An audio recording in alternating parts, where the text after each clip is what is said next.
Hey, you dorks, this is Gunnar Hansen, Leatherface from the Texas Chainsaw Massacre, and you are listening to The Dorkening. Hi, I'm Brian Johnson, and although you probably accidentally stumbled across it and have no idea why you're watching it, you are in fact watching The Dorkening.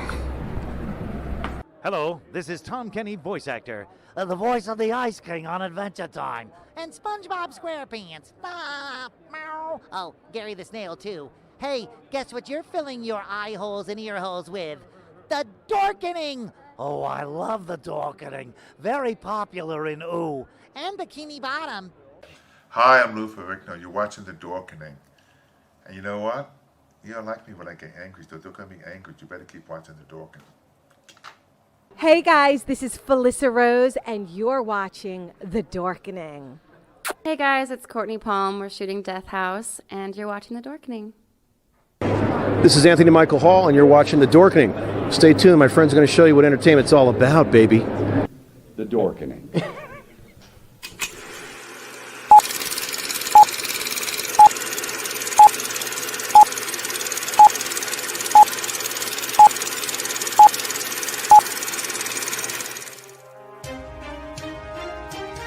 The Dorkening and all affiliated shows are not intended for anyone under the age of 18. The following may contain discussions or scenes that have adult situations, graphic violence, nudity, strong sexual content, and graphic language. This show is intended for mature audiences only. Viewer discretion is advised.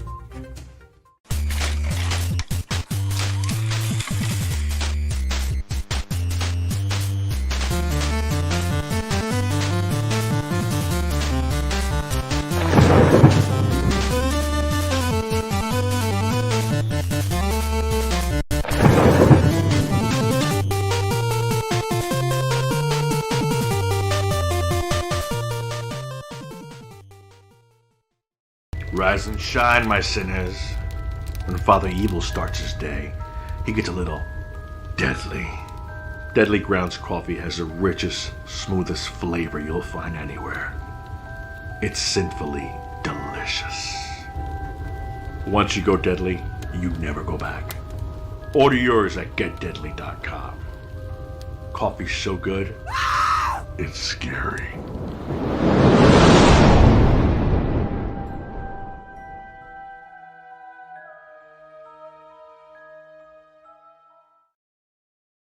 And here we are now live on another episode of The Dorkening, and we have an awesome show scheduled for you today. We're going to be talking about horror video games. We have some awesome people with us tonight. With us right now, we have Yo-Yo. Oh, you're talking again. Okay, because I can actually fit my headphones on. I know it's a long way while I share everything. Steven! Hello, everyone. And we just lost one of the people. We'll get him back really soon. But we have Parasite Steven Samson from Retro Ridoctopus. What's up, guys? How's it going? Glad to be back. And we just lost Boss Rush Mode himself, Greg Carcione. No, we lost the boss. Yeah. My tentacled brother. Says his phone is not cooperating, so hopefully we'll get him back really soon. So completing our horror coverage for October for the spooky season, we want to talk about horror video games, and there's a ton of them out there. Yes. You know, us classic gamers, and you know, even the new games as well. But you know, since you're our most prized guest, Steve, we'll let you kick it off. What's something that you know you really love from horror video games? Well, I mean, the elephant in the room is Castlevania. Obviously, I think probably the most famous series, certainly the most long running. But I am actually wearing a really appropriate shirt, although the frame's cutting it off, so I'll stand up. You guys remember this one? Demon's Crest, yeah. Yeah, Demon's Crest is a really great one. Super Nintendo game. Based on it was originally Gargoyle's Quest, and then they had Gargoyle's Quest 2. It actually started on the Game Boy, and it was a spin-off series from the game that Boss Rush Mode was actually going to bring to the table tonight. So I'm not going to spoil that because I'm hoping he's going to come back. But it's definitely a really fun series. It's a lot of like platforming, but mixed with RPG elements. So it went from the Game Boy to the NES to the Super Nintendo. So every entry was on a different series, and Demon's Crest is definitely my fave of the three, and definitely one of my favorite Super Nintendo games overall. The sprite work is just insanely awesome. I just love it. I love that dark fantasy stuff, and I love hand-drawn sprites, so I'm just a sucker for all that kind of stuff. But which is why I like Castlevania, I guess. So Yeah. What about any of you, Yo-Yo, Steven? You played Demon's Crest? No. No. Yeah, unfortunately, can't say that's something I've played. Well, yeah, I've heard of it. Yeah. Unfortunately, it's awesome. It's many things I've heard of, but it's really hard too. It's a tough one. It's really a rewarding one. I love it. If you like that old school 16-bit platforming action, I mean, that's not your best. You know, it's been a long time since I played it. I'm gonna have to fire up an emulator and throw it back in. But yeah, Castlevania was definitely my jam back in the day. And you guys got me into Symphony of the Night. I never really played it until we did that special earlier in the year. The Dorkmania. What's your favorite Castlevania, Steve? I mean, Symphony of the Night is definitely one of them. For the really old school, I really love Castlevania 3, Dracula's Curse for the original Nintendo. It was the first one we really got to be other characters, and had like branching pathways. So like you could, beat level 1 and get to level 2, but then, you didn't have to go to level 3. You could go to like, the churchyard or the haunted ship, and choose different paths. And it was fun because it's a hard game, but you can play it multiple times and go through all different stages every time. And really, really fun game. I also am a big fan of the later entries too. The handheld entries, like a kind of the game after Castlevania Symphony of the Night, because that was for PlayStation 1. The game after that was Circle of the Moon, which was for the Game Boy Advance. And that really kind of began a bit of a handheld Castlevania era, almost a renaissance, really. And there was 6 total entries in that era. 3 of them were for Game Boy Advance. 3 of them were for the Nintendo DS.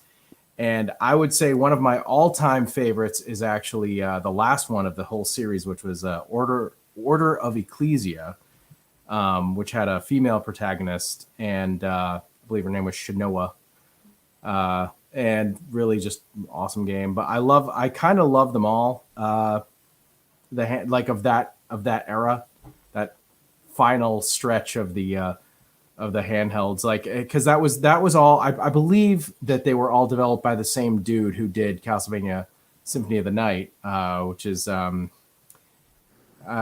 can't come up with his full name. It's Igarashi. It's the guy who did Bloodstained, which came out last year, which I don't know if you guys are familiar with that, but that was sort of like the big Kickstarter phenomena, that it was, in the vein of Castlevania, Yeah. And I was even trying for that one. And it was done by that guy, the guy who had directed a bunch of the like classic games that were the Metroidvanias, as fandom had started to call them, where you're not just level 1, level 2, level 3. It's just a giant open world, and you can go anywhere. And that's just basically what Metroid did a million years ago on the NES. So Metroidvanias. I don't know if you guys know that term or not. Oh, totally. Yeah. So at this point, it's just a genre, which is so funny because it's just a combination of two games. Actually, they just leaked, I believe, Hollow Knight is one of the free games from PlayStation Plus next month. Oh, gotcha. I've not played Hollow Knight. One of our hosts, 8-Bit Alchemy, loves that game. Cannot say enough about it. Yeah, it's pretty good. Another Castlevania, Metroidvania. Yeah. What about you, Yo-Yo? If I'm going to have to pick a game series, it's to be Silent Hill. Silent Hill? Sorry, yeah. What makes it so special for you? Just like the whole gameplay, the lore behind it. I find it very interesting, honestly. I kind of wish that Ikeo Ujima game actually did come out. The one that they did the teaser for, but then never surfaced. Because that one also looked super interesting, but I never played Silent Hill. I never Really? did either. I never played, and I always kind of felt like I should have. I mean, did you ever play like Resident Evil back in the day, things like that? Yeah. I mean, I think Resident Evil really like helped that, like people get that used to the idea of like horror, like survival horror games on like the newer generation consoles. But like Silent Hill just took like a totally different approach. Well, you know, it's funny. You just played a little bit of the movie there. Yeah, I know. I was I'm going. a big fan of the first movie.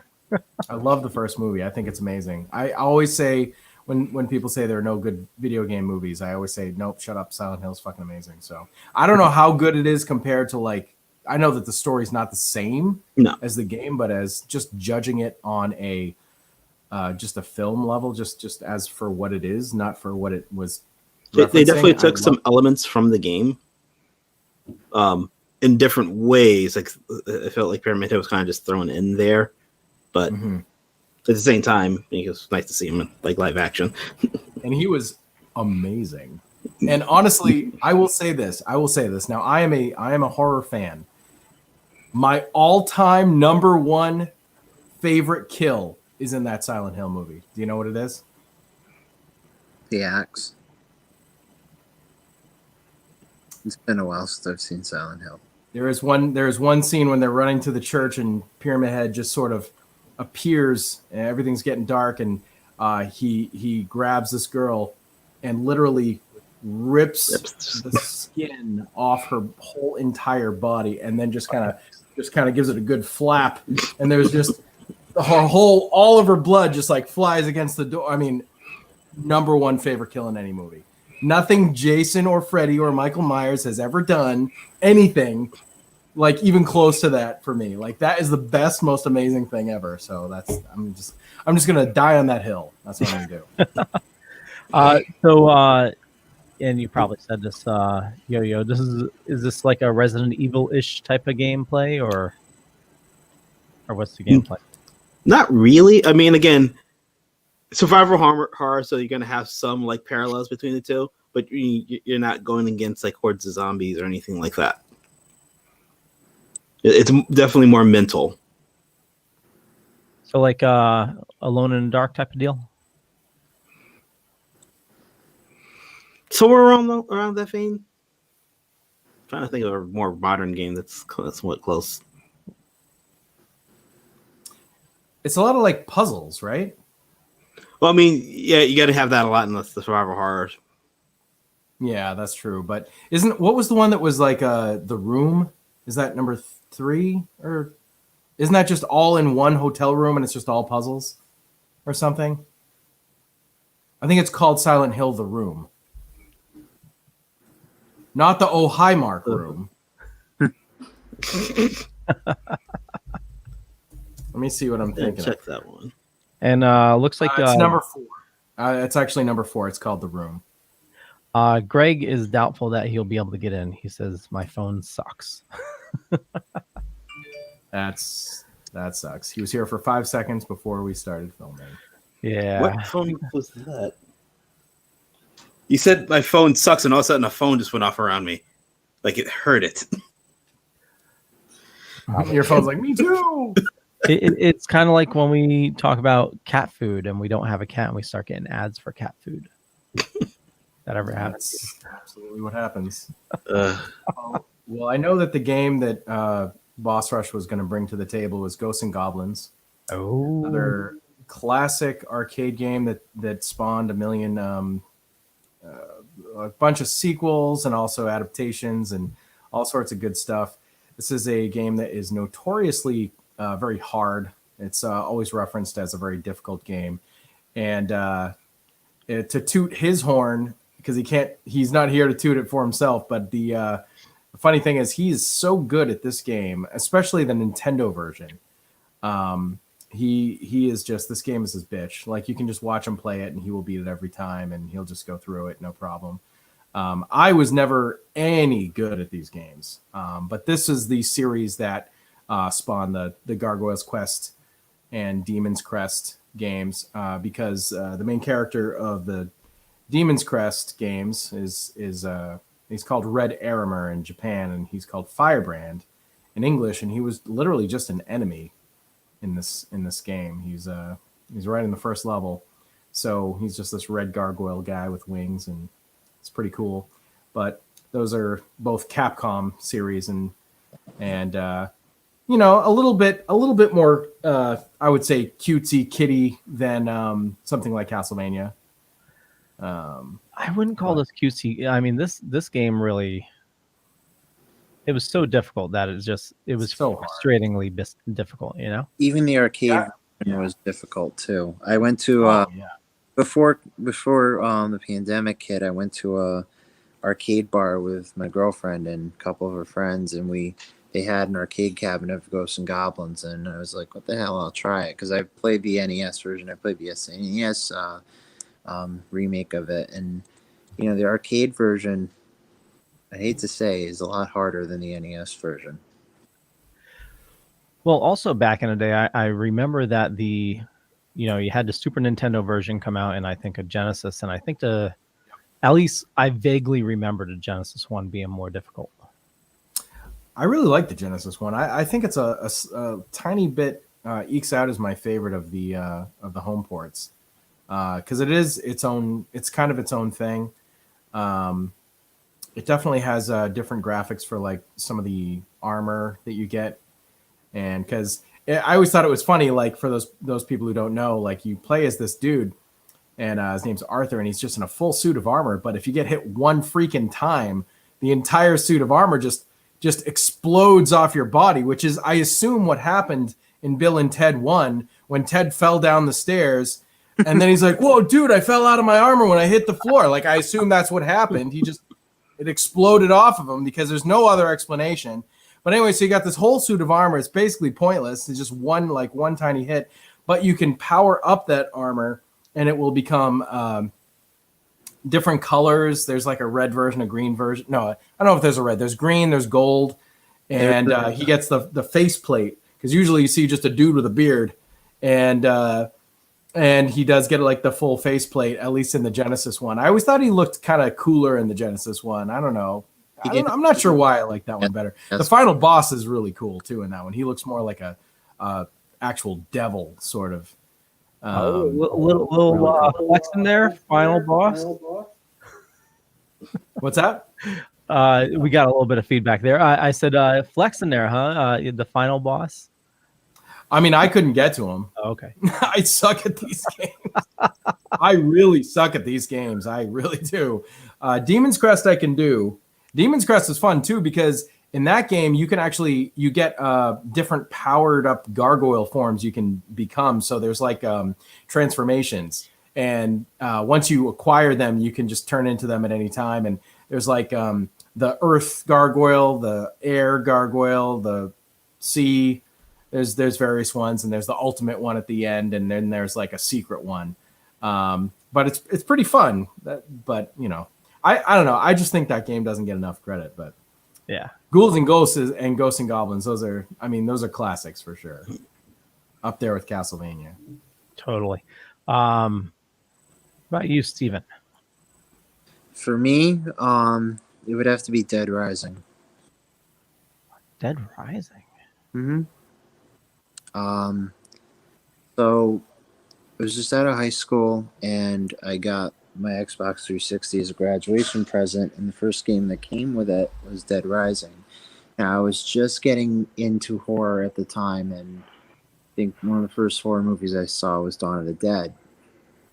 And then I played Dead Rising, and I was just like, this is very similar to Dawn of the Dead, but it's not affiliated with Dawn of the Dead. Even there's a little label on the cover that says not affiliated with George Romero's Dawn of the Dead, but you're playing as this photojournalist who wants to get a scoop of what's going on in this quiet little redneck mountain town of Colorado, not South Park, but it's Colville. But as you're stuck in this place for 72 hours, you're trying to get the scoop, but as the story unravels, you get invested, and I think the first one is superior. The second one is really good. But yeah, if you haven't played them, it's a great horror game to play because you're stuck in a mall with zombies. You're not thinking of Dawn of the Dead if you're not playing that, you know. Anybody else into? If you're gonna play like the actual like original Dead Rising, not Dead Rising 3, because this is 3, right? This is supposed to be 1 through. This is like supposed to be all of them. Well, okay, now we're because that clip was from 3. I'm pretty sure. Yeah, that's footage from 1. So I think I had the first one. I didn't really get that far into it though. Very tongue in cheek, right? That the series is just not at all. Just fun. Capcom Easter eggs too. Like they had the Mega Man armor throughout the mall. So if you found you can always upgrade your. You can change into different outfits. You can have the Mega Man helmet, and you have the Mega Man like gun, but it shoots out like little balls that don't even hurt the zombies. But if you did certain things in the game, it would you get like the Mega Man armor, and you'd be totally invincible throughout the game if you played again. Oh wow! Yeah, the things you know. Yeah, the more you know. I never really got into the zombie games until I played Days Gone. Does any of you play Days Gone? I've not played it. I'm familiar with the game. Zombie survival, like open world type of game. I'll bring it up here after the ad. What are these ads you speak of? Yeah, I know. Just we didn't have 4 minutes of ads already. But yeah, open world game. It was real buggy in the beginning. That's why I think it didn't really get as much talk about. But let me see if I can find some zombies. Take on hordes, and actually, I'll just find a. Why didn't we just find a clip of like one of the horde? There we go.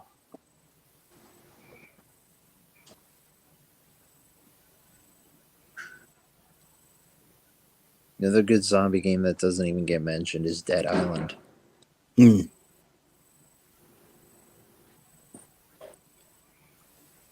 we go. This is the sawmill. Yeah. This looks awesome. You know it, Yo-Yo. So you can set traps. So like the zombies, they only come out at night, and they sleep during the day, and then you can scare them out of their nests during the day by doing things like this. Oh yeah. And you're getting attacked by like hundreds of zombies at once. I think there's like 400 in the sawmill. Wow. And they're runners. They come at you fast. We got a runner. Talking about these newer games, just me being me, I'm such a fan of the old stuff, and obviously that's mainly what we talk about in Retro Ridoctopus. But like the newer stuff, I didn't even think of this before, but have you guys played Dead Space? Any of? Oh yes! Oh my freaking god, that game! So I've only played the first Dead Space. I beat it, and it was a very fun game. I thought it was intensely creepy. Yeah. Some of those. So Yo-Yo, you played it? Yes, I have. Do you remember? It was one of the later levels where you got into where they were like growing the plants and stuff, and it's basically the gardens and the farming on the space station, and there were these weird like hollowed out husks of guys that would just be over there like pumping out smoke, and they were basically turning the atmosphere into something that was more breathable for the necromorphs, which are the zombies type things, and because it's it's a virus or something, and I'm pretty sure you have to die. It's a religious zealous. But do you guys do you remember those? Yeah, I thought they were the creepiest things, and they're just they had like such sad hollow faces, like they're just hollow eyes, and it's just like, oh man, that was a person, and now it's just this big gross thing, and it's just pumping out smoke. Oh god, really gross. Yeah, this game is totally creepy though. Yeah. Steven, did you play this? No. I think at the time, correct me if I'm wrong, I think at the time Resident Evil 4 came out, or Resident Evil 5. One of those games came out at the time of this. I think I was playing one of those. Resident Evil 1 scarred me so much I didn't even play the second one. How, I don't know. I mean, I guess maybe, but really?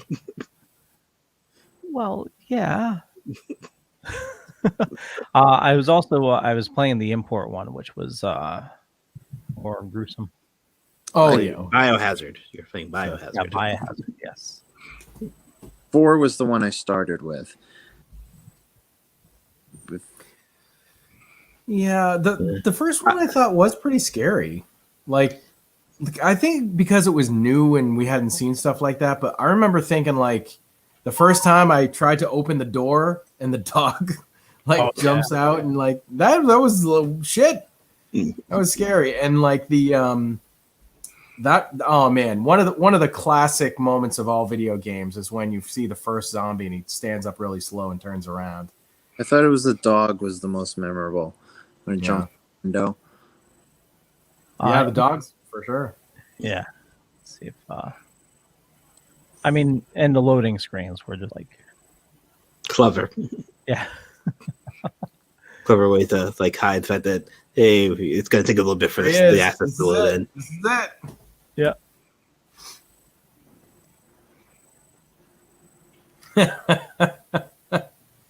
Oh man, that's dream haunting right there. Come on.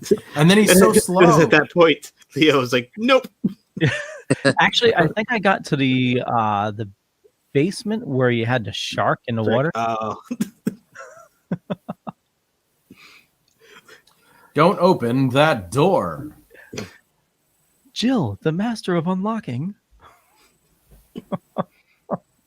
Good stuff. Yeah, it's classic stuff. I mean, this is the first big new horror franchise to hit next gen consoles, because this was PlayStation 1, right? Yeah. So, and I remember thinking, even at the time, the graphics in this were pretty standard fare. But I thought Resident Evil 2, it just blew my mind. I thought it looked so incredible at the time. I remember that alligator boss in Resident Evil 2, and I just thought it was like, oh my god, how can video games look this good? It's funny. So for me, I started with Resident Evil 2. And then I went back to play Resident Evil 1. So I don't know, maybe if I had started with one, it's I don't think I'd be in the same boat as Leo there, though. No, you know me. I'm a big wuss anyway, so it's I'm trying to pull up. Did any of you guys play 7? The recent one? No. I've seen some of it played by watching my friends play, but no, I have not actually gotten a chance to play myself. I didn't touch a Resident Evil game, I think, since 2. But I did go through 7, and I enjoyed it. I had a lot of fun. I mean, it's first person, and it's obviously made to go with the VR. And I do not mind saying that the VR was too intense for me. Oh, look, it's the alligator. Yeah. So this is the remake, though. Yeah, that most recent one. I did play some of the VR one. Yeah. Now the VR, because that was the first time that they decided to actually make a game and not have VR be a tacked on thing. That was actually hey, look, let's technically take advantage of this and scare people. Yeah. Yeah, no, I mean it really was not okay for my blood pressure, so I just stopped doing the VR and I just played the game normal. It was easier to friggin' I'm like, oh my god, I'm too old for this. Maybe if I was still in my 30s. Now that one was more of like a ghost story, right? No, it was weird. It was weird. I mean, I don't really want to spoil the whole thing, but definitely like took place in like a dirty bayou sort of a thing, and there's just something has happened, and you're trying to figure out what has happened. So it's very Resident Evil in that way, and there aren't zombies though. There's just analogs. There are like monsters that I can't remember they called them. It's still from a version of the T virus though. So I mean, right. Yeah. But you don't find that out until the end. But it is similar, but it's more like it's a viral outbreak of something in this area right. But it's more like it makes you go insane rather than turn into a zombie that just says itchy tasty. Yeah. You know, like they still talk, but they're not them anymore. Now they're like evil. They're being taken over by something. Yes. Right. I thought it was really great. Actually, Boss Rush Mode hated it. He really hated it. Why? But I'm not sure. Like he didn't like the story. He didn't like the gameplay that much. I know he said he thought that the fact that everything was dirty and gross was like interesting at first, and then it just was like, oh, okay, everything's dirty and gross and everything looks the same. It just wasn't for him. But I enjoyed it. I thought it was fun. I enjoyed the free DLC that they gave out too, which where you got to be Chris Redfield. That was really cool as well. And what they do is because none of the characters are in the game none of the classic characters are in the game, I should say, except Chris shows up at the end and the DLC that stars him. And then at that point you're like, okay, this is how it links to the main series. But what was neat was there was one character that they didn't wrap up his story, like one of the villains, because it's basically this like redneck family that they've all been like taken over by whatever happened, and there's one of them gets away from the main story, and you end the game and you never deal with him, you never have that final confrontation with him, and in the Chris story you actually get to finally give that character his just desserts, and it's fun. It's awesome. I liked it. Nice. So I'm going to tell you a story of how much of a wuss I am. Okay. Please regale us. Okay. So this is going to scare the pants off of you. So I'm not. Wait, you guys are wearing pants? Sorry. Okay. So back in the day, I worked for Software Etc., which is like the original like GameStop. And when 3DO came out, I couldn't wait to play it. So I closed up after work.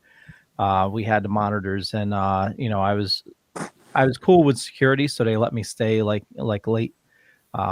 This had to be like 1-2 o'clock in the morning.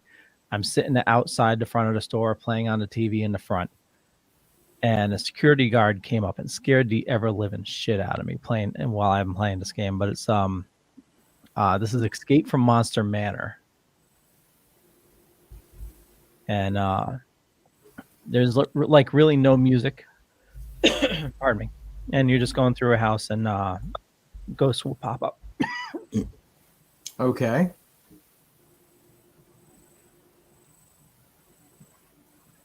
Sorry. Actually, Yo-Yo, want to take over for a second? Yeah. I mean, I don't have any cool stories like that, unfortunately, because I wasn't lucky enough to work at like Software Etc. or anything like that. So, I mean, I guess I could talk about like the reason I actually got into survival horror games was actually my mom, and it's also the same reason I'm into like horror movies. The only reason we had the game system because my mom really wanted to play Resident Evil 2. So that's how I actually had the chance to play Resident Evil 2, and that's why I ended up like going back and playing Resident Evil 1. But if it wasn't for her actually wanting to play these games. That's awesome. Sorry about that. I had a massive coughing fit. That's all good. Yeah. And you loaded up awesome video while you're coughing. Yeah, it's actually I'm having fun watching this video. I've never seen this game, so it's a Doom clone, obviously, but this is cool. Yeah, and you know, every now and then, like a ghost will like pop up in front of you and like scream and. Yeah. So back in the day, So- awesome graphics. yeah. I mean, it looks great now. I mean, I don't know. you We know, laugh and say like awesome graphics, but you think about what they had, like the thought process that went into it, because it's a 2D image. Just how they did it makes it look 3D. Like,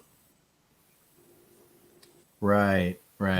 It's really fascinating how they were able to accomplish these early first person shooters like that. Like that ghost just showed up like shit. So and that's a big room of nope.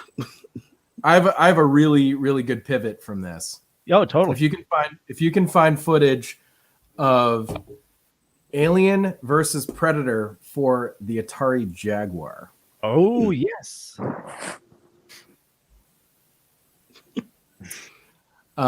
This game was absolutely the first game that scared me, and it's one of only like one or two good games for the Atari Jaguar. It's just an absolutely abysmal system, total failure. And that said, this game was great. It's remembered fondly. It's considered one of, often considered the best game in the system. Really, really fun game. Loved the graphics at the time. I thought these graphics were incredible. Now, the awesome thing about this game was, just like you said with Escape from Monster Manor, there's no music. There's just spaceship ambient noise, just humming and just sounds and stuff. So when you would hear something like an alien would, do its like screechy attack sound, it was loud and you weren't expecting it and you never knew it was going to happen. And sometimes you would turn around and there was nothing there and you turn back and then you turn around again and there's like one right in your face and it screeches at you and it's like, ah! And, literally the first time I ever experienced like heart palpitations playing a video game, like this game really did a good job of being atmospherically creepy. And what was awesome was you could play as either the alien. In this footage you're playing now, they're playing the alien.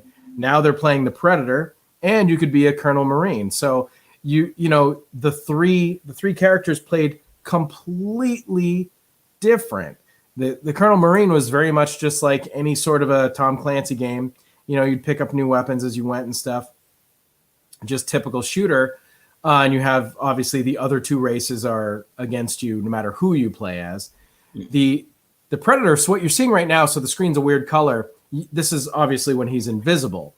So you could go invisible, but the game didn't want you to go through like the whole game and like be able to just kill things while you were invisible, because let's be real. In the first Predator movie, he does it. Everything's invisible. It's like, what is honorable about that? They built up this whole thing with, how the race is supposed to be honorable and all this stuff. Like later, I think after that first movie. Well, in this, the Predator had a game mechanic that was honor points, and nobody else had that. But the way you unlock different weapons for the Predator was you actually had to get a certain amount of kills, not while you were while you were visible, and there were certain like amounts of points that you would have to cross, and then you would unlock, the discus, and you'd throw the disc, and then like the spear, and eventually you got like the shoulder gun where it goes bloop, and it would like, you'd actually get a laser. But if with the Predator, if you killed things while you were invisible, it would decrease your points, and you could actually lose weapons that you had already gotten. Oh wow! You had to. Ooh, that's a really good mechanic. Yeah, it's interesting. So you couldn't like get everything and then like cheese out and just kill everybody while you're invisible. No, you'd lose everything because you just start out as a Predator. You just start out and you have like the Wolverine blades, and that's it, or the Shredder, I guess.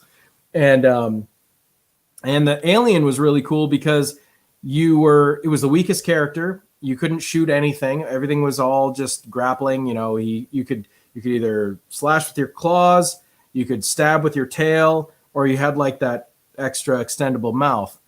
And that's it. There was nothing to gain. There was nothing to get. But you could actually make more aliens that were essentially your lives. And what they did was they took, you guys, I don't know how familiar you are with Aliens. I love that series. It's one of my most like beloved horror movies is Alien, and just I like all the sequels to some degree. I just am a fan. And the first one has that deleted scene with what's his name, Tom Skerritt, the captain, Dallas, and later Ripley's climbing through the ship, and she was supposed to find him, and he was like all cocooned up, and he basically says like "kill me" or something like that, and but in the real movie they ended up taking that out, and the initial thought there was that the aliens turned people into eggs. So the eggs we saw with the face huggers, the initial thought was those. What's that? Originally was a person. Yes, or another creature. Something like probably not human, but the space jockey or whoever. But then Cameron came along and said, "Oh no, these are eggs. They're laid by a queen." And so forget all that. Yeah, they can spit out webbing, and that's just to like hold you there so you can't get away. But what was fun about this game is they actually took that deleted concept and they made it into a mechanic. So as the alien, you could go around and you could there was a way you did it like a combination of buttons or something, and you would actually see that right there, that egg. You would actually turn. I don't think you could do it to predators, but you could do it to humans, and it would turn them into an egg. And you would have a little incubator on the side of the screen that would let you know if it had come to gestation and was ready to be released or not. And you could have up to 3. And so if you died and you had made some gestating embryos over here on the side of your screen, it would actually go to whatever the first one you made, and you would start from there. So you were literally like, you are now a different alien now. It was just cool. It was like just different, and it made it feel so different from the other characters. And I could never beat it with the alien. I beat it with the human and the predator, and the alien I just could never do. It was so hard. They were so weak. I just couldn't do it. I have fun game though. I have one that is probably a little more terrifying than this one, but Alien Isolation. Yes. Yeah. Tell us about it, Steve. So the 1979 Alien, this Alien Isolation is supposed to take place in between the 1979 Alien and 1980 Aliens, and it's supposed to tell the story of Ripley's daughter and how she's looking for Ripley, and she's looking for the flight recorder for the Nostromo, and supposedly it's at this flight station, and there's an alien on there. So basically, like mother like daughter, you're going mano a mano pretty much against this alien, and you're going up against the androids too, and face huggers eventually, which terrified the crap out of me. But the androids were supremely creepy in this. The working Joes. Oh my god. The one thing I liked about this was the attention to detail. The ships and the look of the suit, the look of the alien, and the mechanic of the alien. Like there are certain levels that I spent hours on because I was trying to look at the pattern of the alien, and that the pattern of the alien always changed. So I was hiding in a locker for probably like 30 minutes, and the alien was going back and forth, back and forth, back and forth, and I was always the character. You could hold your breath in the locker, but I think I died like a couple times in the locker, but you're just holding your breath, or because it's basically there's a level in the med lab where you have to go through the med lab while the alien is stalking you, so you can use the vents like you're seeing here, or you can brave it out and go on past the vents and hide in lockers and hide in cabinets. And if you hide in lockers and cabinets, you can hold your breath and stuff. So, because he'll generally not see you if you're in a locker, but he might. So sometimes he'll come close and he'll be right outside the locker. He's like right there. You know he's right there. You can see him. And at that point, you better hold your breath. Yeah. And he might go away. Yeah. Yeah. This game was great. Yep. I love this game so much. I'm glad you brought it up. Awesome segue too. And PS4. I feel like it was PS3 and PS4. Okay. I think. And got it. I think Xbox 360 too. I'm not 100% sure. Yeah, I think so. I think it was pretty much for everything, but I think it went on both generations. Yeah, wicked good game. Wicked good game.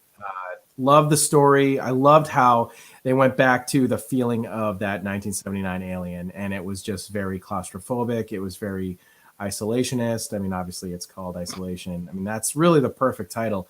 It's her. You almost never see another person.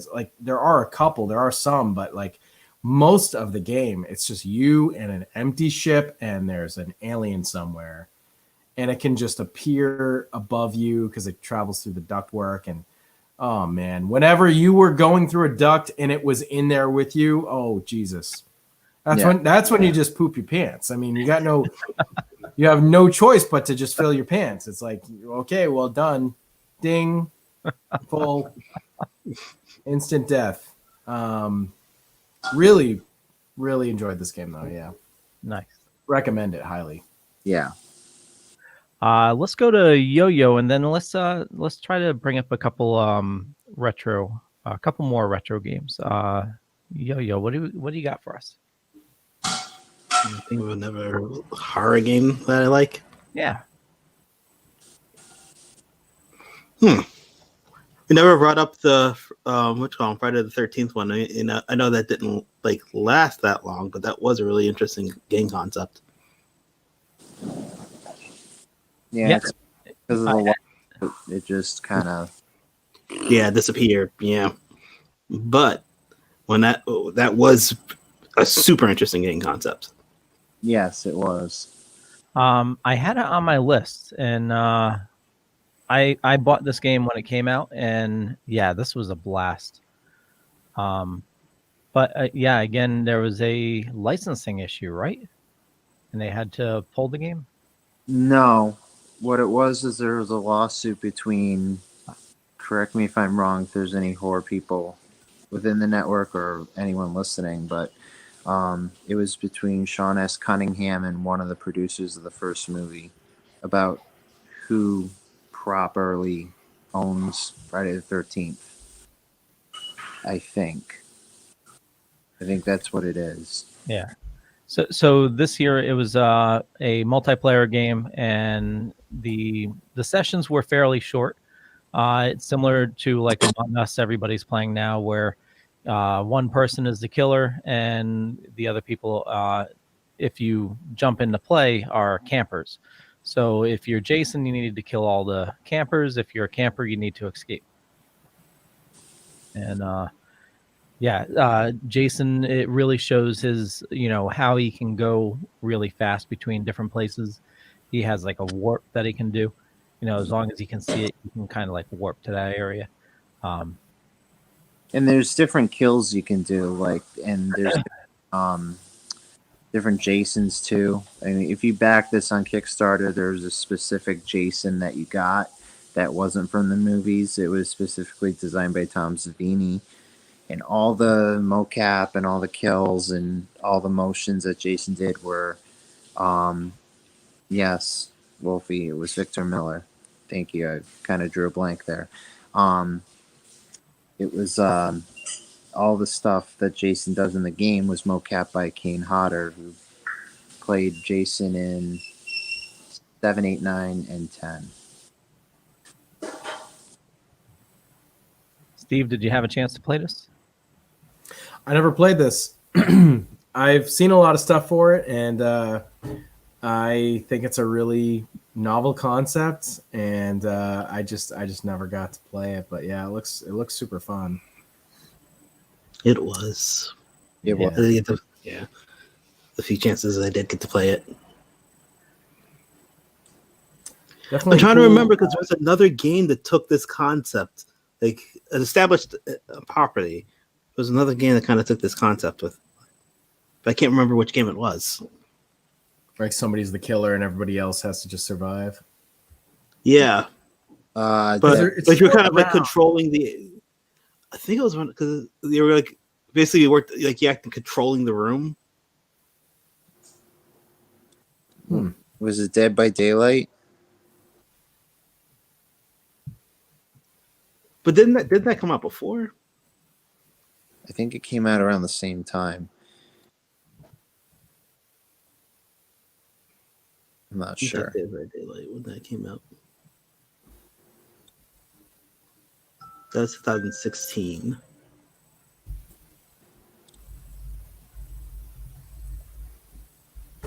This came out in like 2017. This game. Yeah. Friday 13th. Yeah, Dead by Daylight was 2016. But no, there was another like game that did it, a very similar concept. It was like a add-on though. It wasn't like the main game. I can't remember which one did it. I'm not sure. I do wish they would start to, make some more carefully crafted, well done games. That Friday the 13th game, that's not a cash grab. That's like a team of fans that clearly put this thing together because they wanted to do it, and they went on their own schedule, and they didn't have a movie studio breathing down their neck saying you got to do this in 6 months and all the stuff. And that I think that's where you tend to come up with the best licensed games overall. Did you guys ever play any of the Evil Dead games? There was 3. I thought there was one. No, 3. There's one for PS1. It's not that good. It's although it does have a fun name. It's called like Hail to the King, I believe. It's more of a like the first Resident Evil kinda, but the camera is further away, and but it's got the tank controls, and it's not that good of a game. No sense of humor at all. It's dead serious. It's really trying to be scary. And the second one is A Fistful of Boomstick, which was for PS2. That was the one I was. There's the first one. This one's just rough, for sure, pretty rough.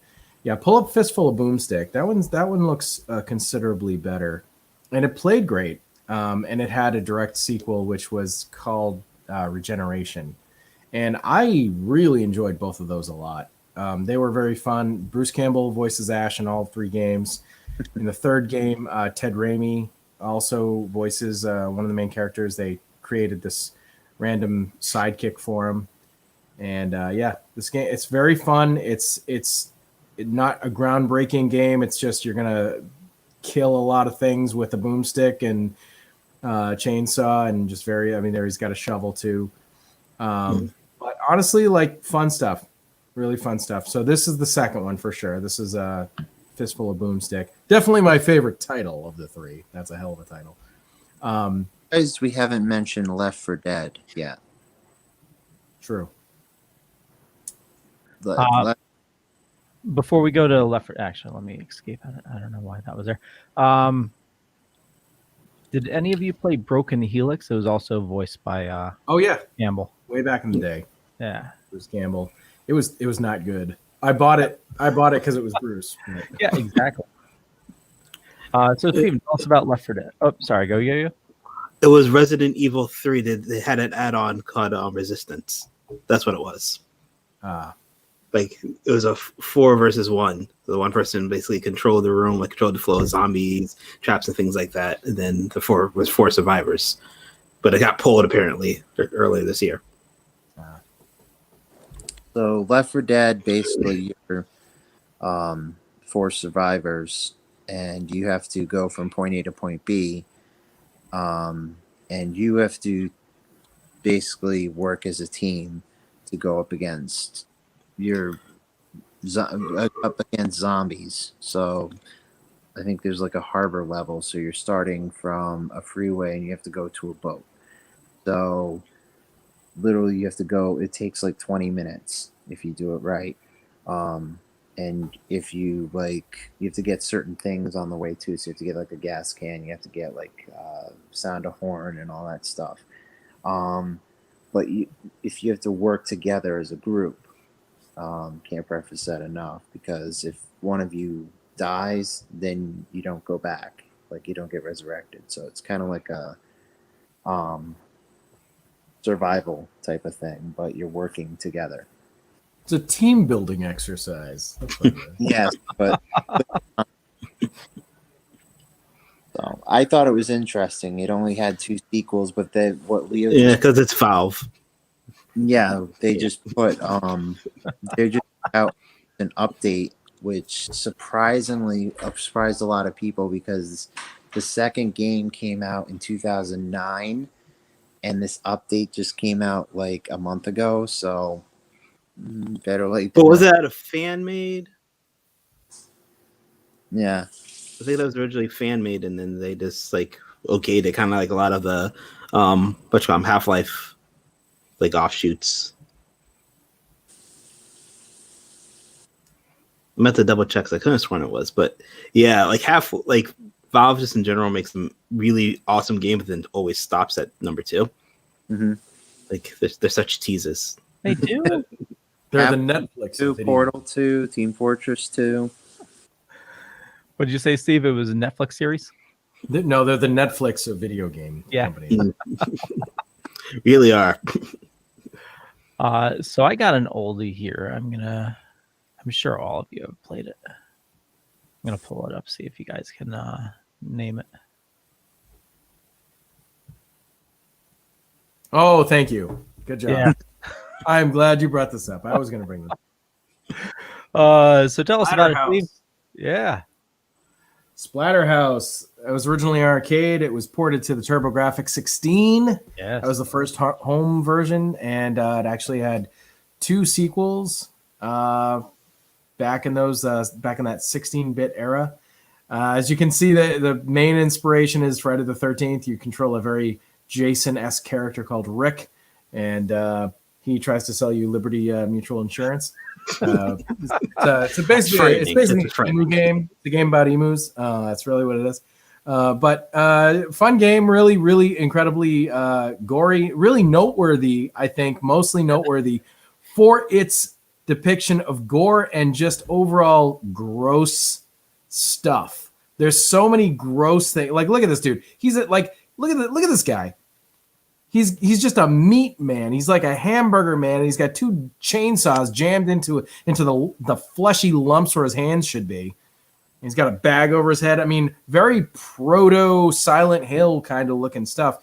A lot of oozing, a lot of slime and blood dripping from everywhere, and just really a gross series. But like that's why it was awesome. You know, there was, for all that, like every other horror video game up to that point, none of them were gross. None of them were really like gory.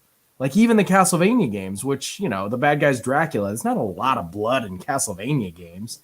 You know, this is look at that. There's like there's a face there. Yeah, it's like a skullless skin bag of a baby or something. Like, take a giant baby, remove the skull, the skin's crawling across the floor. That is gross, man. That is intense. But hey, it's Splatterhouse. So it's, I awesome. vaguely remember, so like all the blood was like green in this one, and I think the import they had red blood, because you know, in the U.S. you couldn't show like red blood for some reason. Yeah, not for a while. I thought that would somehow hurt us. Yeah.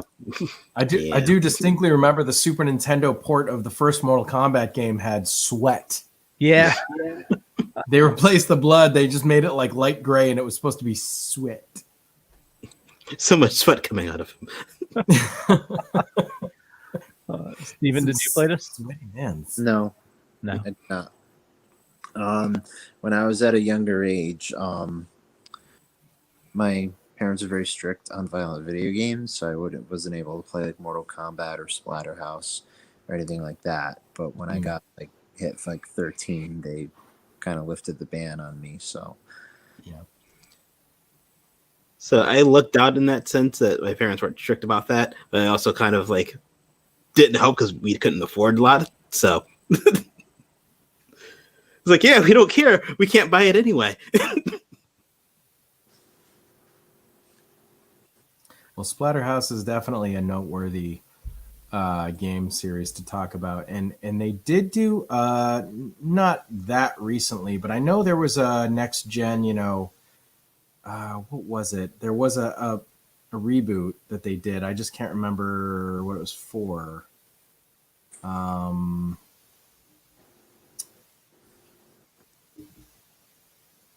to find it.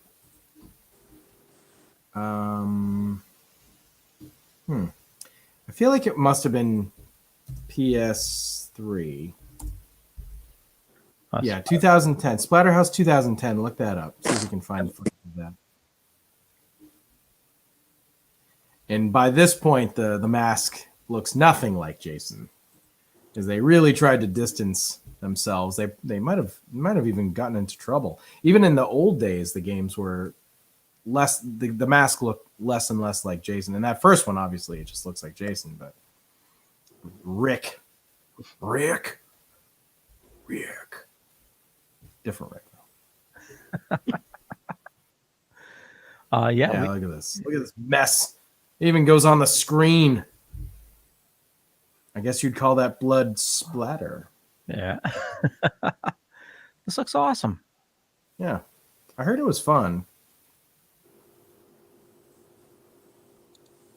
Like flawed but fun.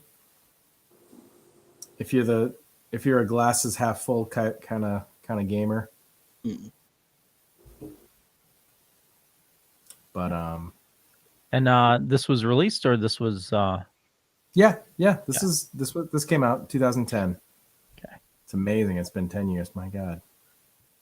I knew it had been a while, but I didn't realize it had been that long. I'm shocked I missed it. PS3. Scary to think PS3 10 years ago. Oh man. Tell me about it. Yeah. Tell me about it. Facebook user says Jim Cummings voices the Terror Mask in that game. Nice. Yeah. Another one I brought up, and I know we're running a little late, so we'll wrap things up shortly. Oh yes. Yeah, Luigi's Mansion. Nice. Yeah, man. Hell yeah. Yeah, this was a fun game. Yeah, good series. Nintendo's foray into horror, but obviously they did it their way. But hey, it gave Luigi his own series. It's fun games. That category was missing, but yeah. Mario. There was a button where you can constantly say Mario. Yeah. I actually beat Mario's Missing on a rent when I was a kid one time. Just because I rented it. Gotta get all those things. I don't know. There was a game theory I read that Mario is actually dead in this game. He should be. He deserves it. Mario's a son of a bitch. All right? Mario's just a son of a bitch. Luigi's the man, and that's just all there is to it. Like in the old cartoon, at the end of the intro, the Super Mario Brothers Super Show, and they both like shoot out of a pipe and they're rolling down a hill. And okay, Luigi's in front, Mario's behind him. They kill like a bunch of turtles. They're like boop boop boop boop boop, and they kill all the Koopas. They're all dead. Who did that? Luigi. Luigi was in front. Mario was behind him. And then the camera stops on Mario, and he smiles, and they're like, the Super Mario Super Show. I'm like, what the fuck are you giving the credit to Mario for? Luigi killed all the Koopas. It's just Mario, man. He just takes all the credit. He's like, he's a shit. Let's go. You go ahead, man. Why don't you let's go out of here? All right. Facebook user, I will find out who you are, and I will wreak vengeance. But they said Luigi is dead is the theory, so I misquoted it. Yeah. I know there's a ton of horror games, and I know we're going to wrap things up soon, but anything blatantly missing from our discussion? After Splatterhouse, I can't think of any that's blatantly missing. No. I know we talked about online Maniac Mansion. Yes. And I didn't. Oh, sorry. Go ahead. No, you go ahead. I didn't really love the first one, but I loved the second one. Day of the Tentacle. Yeah. What about you guys? I never got to play the sequels because those were like PC games, right? Yeah. Yep. I only played Maniac Mansion on the NES, but it was a very interesting game, very different, million endings, all these different scenarios, all these different outcomes, all these different weird things you could do, things you could do wrong. Who didn't microwave the hamster? I mean, come on. I mean, you needed the hamster, but you could microwave it if you wanted to. Don't microwave your hamster, kids. Don't do that. So what happened when you didn't microwave the hamster? You needed it for something, but if you microwave the hamster, it would die. And the kid who, like little Ed or whoever, would come along and be devastated that his hamster was dead. And I don't know if he would kill you or, I don't know. You couldn't do something if you did that. Very, very weird game. Yeah. I mean, a lot of games during that time was weird. Like, this one's a all the special. things have, true. The little things have unforeseen consequences on your like later gameplay. Yeah, but at the time you didn't really see stuff like that. This was definitely an early game for that kind of a thing. Especially on the NES, I can't even think of another game that really had like consequences. You could screw something up and you'd have to start over. It was just lives and continues and that kind of thing. But Maniac Mansion is definitely a weird game. You know, honestly, it's not really pure horror, but I think Metroid should be mentioned because if Alien is sci-fi horror, then Metroid is sci-fi horror, especially in that first game where there really is no soundtrack for the most part. For a lot of it, it's like it's not music soundtrack, it's ambient, sort of score. And that is also kind of different than a lot of games back then, and definitely had a creepy vibe to it. I think Metroid should get an honorable mention if nothing else. Really good horror sci-fi, or close to horror anyway. Horror adjacent. The game I was just showing was Medieval. Yes. Facebook user says, "God damn it."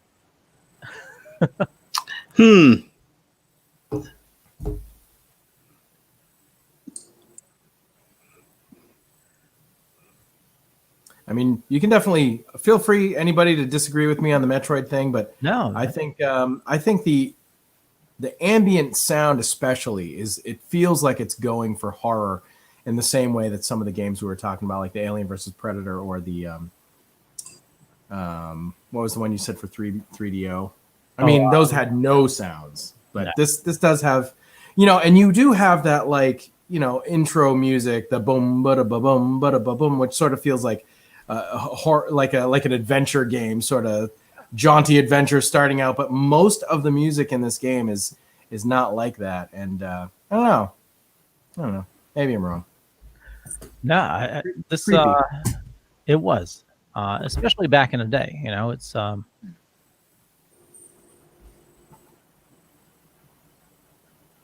I'm just watching this. It's this was such a good game.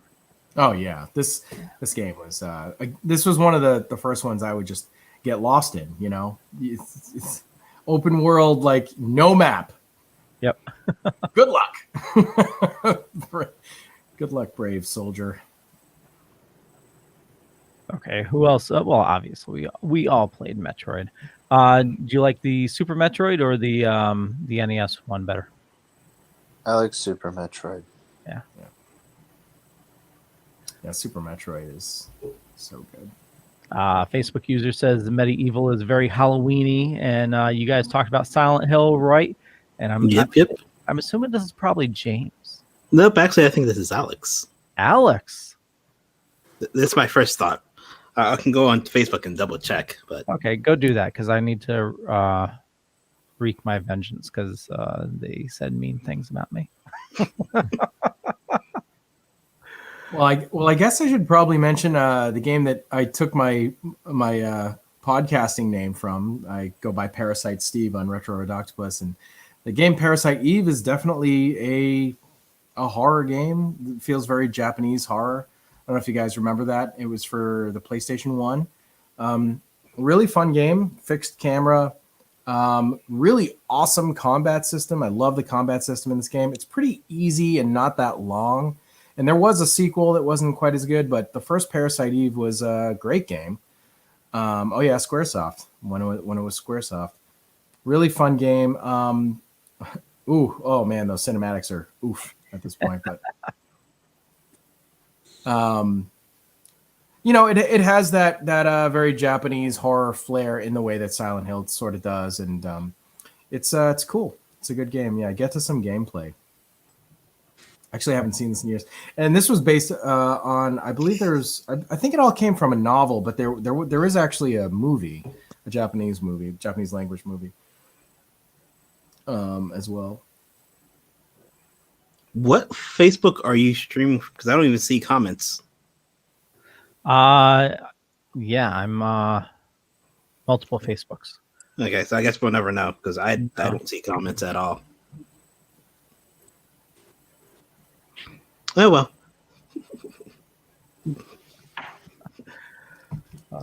Yeah, damn Facebook ads. What the hell? Okay, we'll go back to it. No, more ads.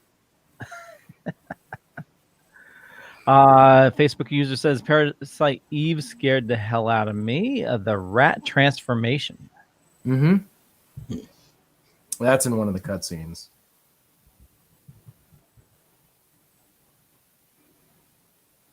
This was what, PS1? Yeah, see, it says the mitochondria. They use the word mitochondria more than any other word in this game. It's so funny. Like everything is all about how there's like this. I think it's like it's been a long time, but it's basically like the mitochondria are sentient creatures that are just using us as vehicles. Basically, they're just using our cells as vehicles, and now they're revolting. So. I don't know. Everybody turns into like horrific monsters because the mitochondria can do that, apparently. So you see this like fixed camera thing that was really popular with Squaresoft at the time. Yeah, they used it for Final Fantasy VII, and then they used it for everything. How did I forget about this game? It's a really fun game. Yeah. I'll be right back. Yeah. I hope they show some of the combat. The combat was really great. She gets like this radius circle kind of appears around her, and it was just a really fluid, different style combat. It's not your typical, it's not your typical. What am I searching for here? RPG games. You get turn based. It's not really turn based. You go around and you can actually attack things, and you have to be close enough. And I don't know. Yeah, it was fun. I really liked the combat in this. Yeah, I totally missed this one. I didn't miss it. I just totally forgot about it until like you said the name and I saw the cover. I was like, I remember this.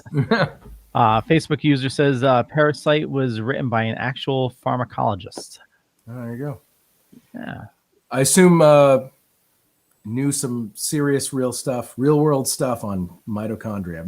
Maybe secretly scared of mitochondria like his whole life and was like, oh, you know what? This could happen. This could be real. Well, we'll wrap things up. I'm going to close things off with cheesiest horror game of all time. If I can bring it up. The cheesiest horror game of all time. Yeah. Oh my god, I know what it is. Can Yeah. I call it?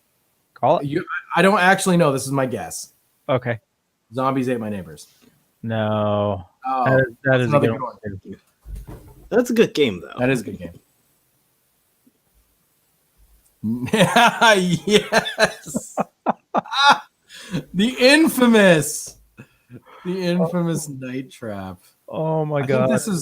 I think this is why Congress was talking about video games. It was. Yep. It was. As a matter of fact, this is Mortal Kombat. Yeah. This was discussed in one of the recent video game documentaries. I think it was the one on CBS All Access. Was it? Console. Yeah, Console Wars. Yeah. Like, out of all the games to randomly decide, like, this did not do that well. But they decided to, like, die on that hill. I mean, it's barely a game. It's really just like an awkward way to play movies to get to the next scene of the movie. It's like it's barely a game. It was Dragon's Lair is also barely a game. Well, Limited Games released a special edition for this for the Nintendo Switch, I think last year. And it came like in a big box. And it came with the game for the Nintendo Switch. But you can download it digitally on the Switch.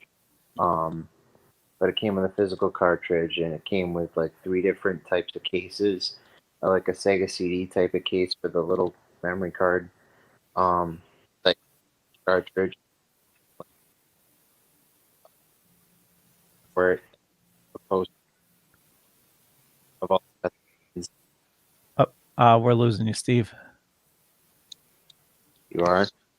What if you weren't and he's just fucking with us? I'll vote for that. So this was a game where you watch security cameras and you set traps for these like vampires in garbage bags. It was definitely a game made for teenage horn dogs back in the day. Yeah. Yeah. Vampires in trash bags. Yep.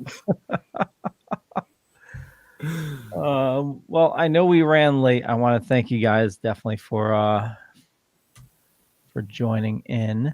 And what we'll do is our awesome guest here, Steve. Where do you like people following you, and any last minute words of wisdom? Yes. So follow me on Facebook and Twitter under Steve Van Samson, and that's Samson with no P. If you put a P in there, I'll kick you in the P. That's what I say starting now. And if I can just promo, I have I'm a writer. I write horror stuff. I have a book coming out. Actually, we're doing a Facebook Live event. It's being put on by the publisher, Rough House Publishing, and it is this Friday at 7 p.m. It's going 7 to 9, and the big deal we're celebrating is that the pre-orders for the book are actually going live on roughhousepublishing.com. So that's Facebook Live. So follow Rough House Publishing. Follow me. I've been posting it everywhere. I think we should post it to the Dorkening. I think I don't know if I did that or not, but yeah, please check it out. We're going to be doing some fun stuff.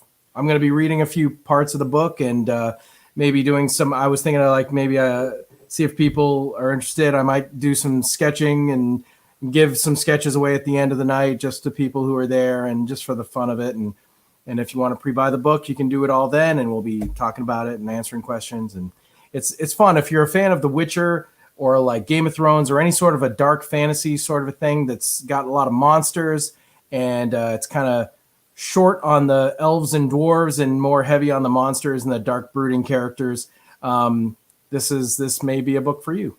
It's called Mark of the Witchwyrm. Facebook user says Steve's work is amazing. Also says love you, Leo. So that must be Alex. And I have a link to that event in the show notes up above or down below. Awesome.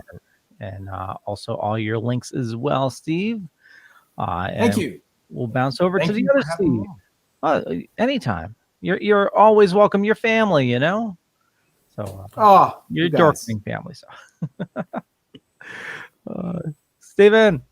Just making sure you guys can hear me this time. Yep. Yeah, you're coming in. All right. Super Retro Throwback Reviews on Facebook, Twitter, and Instagram.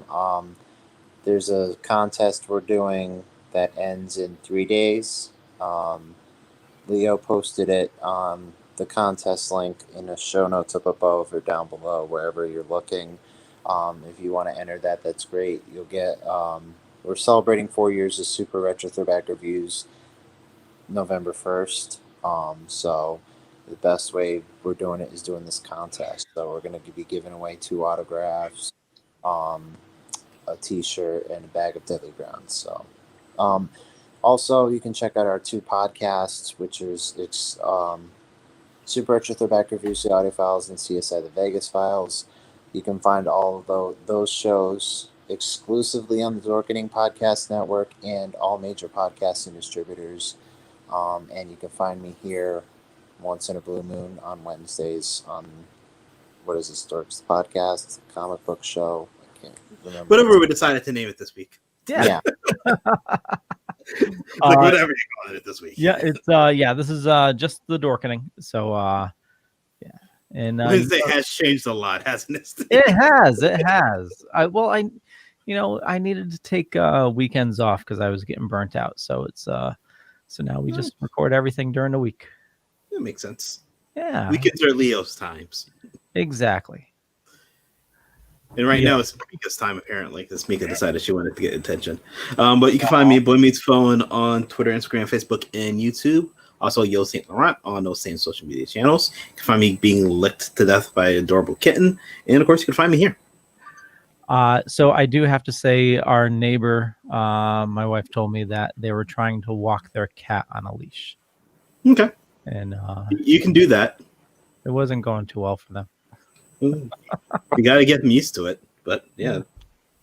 Just because you can do something doesn't mean you should. I mean, Jeff Goldblum taught us anything. Totally. Yeah. And life will find a way. Some cats actually really like that, because like being able to explore outside, but you also don't want to have them run into the street and things like that. So yeah, it's a nice balance. Yeah. Mika doesn't like that, so I don't have to worry about it. And for me, just Google Leo Pond. You'll find a bunch of stuff. Could be true, could be not. But more importantly, follow our awesome guests here. And definitely, watch Steve's live stream on Friday. And head on over to thedorkening.com, which you can find all the shows on the network. I want to thank you all for joining us this evening. And we'll catch you guys later. Bye. Peace, everybody.